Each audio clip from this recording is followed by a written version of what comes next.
Assalamualaikum warahmatullahi wabarakatuh. Saya Neneng Rosita, mahasiswi PG PAUD semester 6 Universitas Pancasakti Bekasi.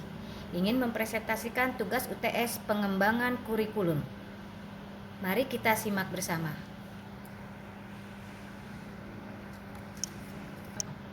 Pengertian KTSP. Kurikulum tingkat satuan pendidikan atau KTSP adalah suatu ide tentang pengembangan kurikulum yang diletakkan pada posisi yang paling dekat dengan pembelajaran, yakni sekolah dan satuan pendidikan.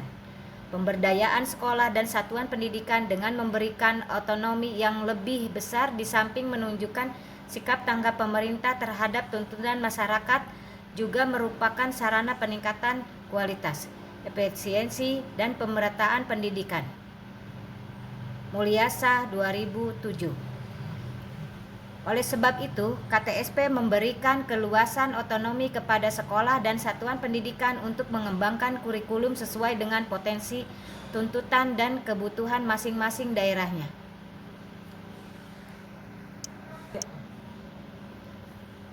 Menurut E. Mulyasa 2007-12, kurikulum tingkat satuan pendidikan KTSP adalah kurikulum operasional yang disusun, dikembangkan, dan dilaksanakan oleh setiap satuan pendidikan yang sudah siap dan mampu mengembangkannya dengan memperhatikan Undang-Undang Nomor 30 Tahun 2003 tentang Sistem Pendidikan Nasional Pasal 36.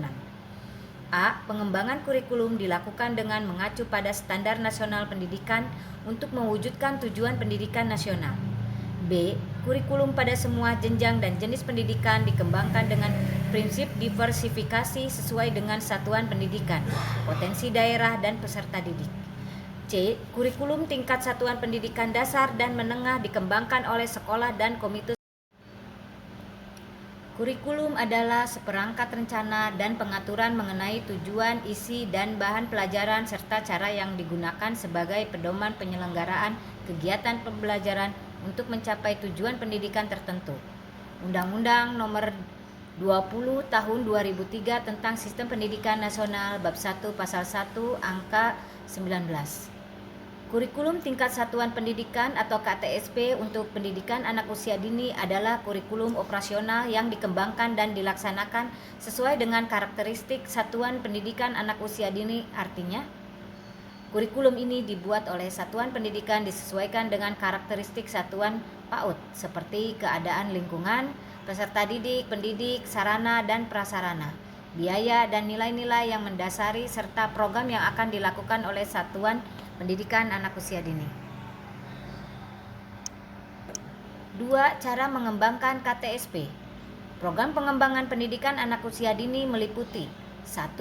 Program pengembangan nilai agama dan moral mencakup perwujudan suasana belajar untuk berkembangnya perilaku baik yang bersumber dari nilai agama dan moral serta bersumber dari kehidupan bermasyarakat dalam konteks bermain. 2. Program pengembangan fisik motorik mencakup perwujudan suasana untuk berkembangnya kematangan kinestetik dalam konteks bermain. 3. Program pengembangan kognitif mencakup perwujudan sesuai untuk berkembangnya kematangan proses berpikir dalam konteks bermain. 4. Program pengembangan bahasa mencakup perwujudan suasana untuk berkembangnya kematangan bahasa dalam konteks bermain. 5. Program pengembangan sosial emosional mencakup perwujudan suasana untuk berkembangnya kepekaan, sikap, dan keterampilan sosial serta kematangan emosi dalam konteks bermain. 6. Program pengembangan seni mencakup perwujudan suasana untuk berkembangnya eksplorasi, ekspresi, dan apresiasi seni dalam konteks bermain. 3. Cara mengembangkan materi pembelajaran. Muatan pembelajaran adalah cakupan materi yang ada pada KD sebagai bahan yang akan dijadikan kegiatan-kegiatan untuk mencapai kompetensi sikap spiritual, sikap sosial, pengetahuan, dan keterampilan berisi kumpulan materi yang akan dikenalkan pada anak untuk mendukung pencapaian kompetensi dasar dan kompetensi inti pada setiap anak. Bagaimana menentukan muatan pembelajaran? Lakukan analisis setiap KD. Tentukan kata kunci yang diharapkan dicapai dari setiap KD. Jabarkan dari setiap materi yang ada pada KD. Kembangkan materi menjadi kegiatan yang sesuai dengan tema atau subtema. Muatan pembelajaran yang ditetapkan oleh Satuan Pendidikan Anak Usia Dini untuk dijadikan kegiatan perlu memperhatikan 1. Tahapan perkembangan dan kebutuhan anak. 2. Kompetisi dasar yang ingin dicapai. 3. Visi, misi, dan tujuan lembaga. 4. Kearifan lokal. 5. Keunggulan lembaga. 4. Cara pengembangan tema.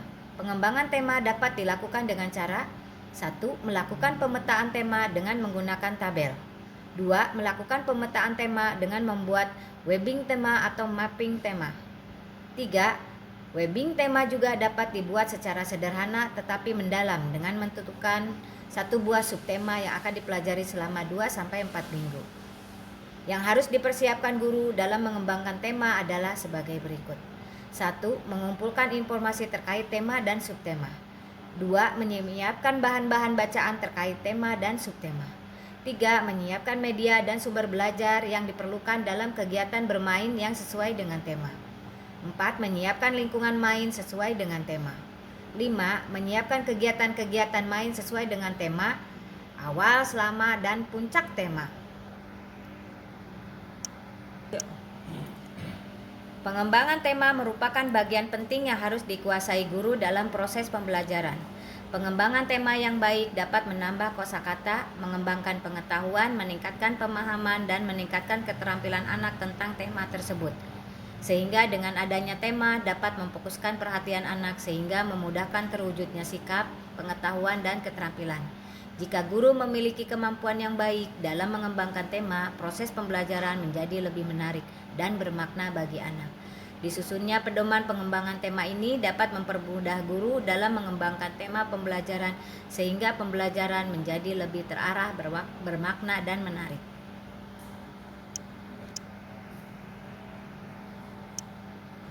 Demikian presentasi dari saya, semoga bermanfaat. Terima kasih. Wassalamualaikum warahmatullahi wabarakatuh.